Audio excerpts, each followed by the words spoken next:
nimushime Uwiteka kuko ari mwiza arahambaye imbabazi ze zihoraho iteka tumuririmbe arahambaye nimushime Uwiteka kuko ari mwiza arahambaye imbabazi ze zihoraho iteka tumuririmbe arahambaye niukwiye ishimwe rikomeye ibyo yakoze birahambaye amashimwe n'icyubahiro bwite kandi wacushirwa amashimwe n'icyubahiro bwite kandi wacushirwa hejuru niukwiye ishimwe rikomeye ibyo yakoze birahambaye amashimwe n'icyubahiro bwite kandi wacushirwa hejuru amashimwe n'icyubahiro bwite kandi wacushirwa hejuru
ijambo ry'Uhoraho ibyo yakoze birenze iby'abantu bashobora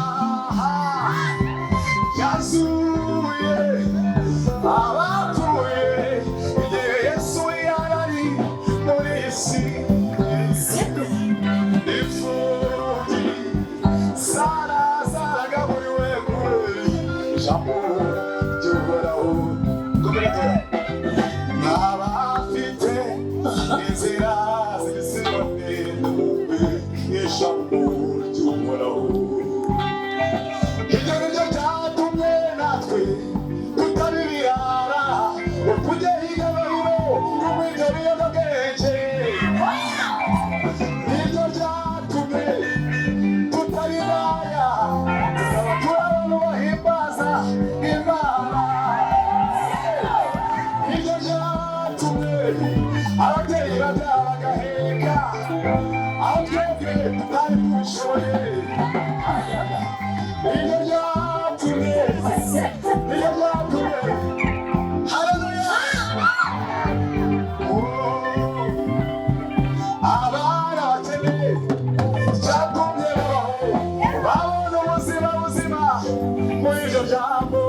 Niwe ukwiye gushimwa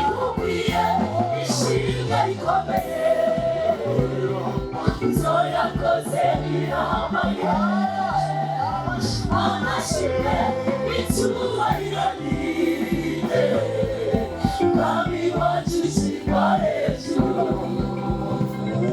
Shyirwa hejuru, shyirwa hejuru, shyirwa hejuru, mwami we. Shyirwa hejuru, shyirwa hejuru, shyirwa hejuru, mwami we. Twese muca.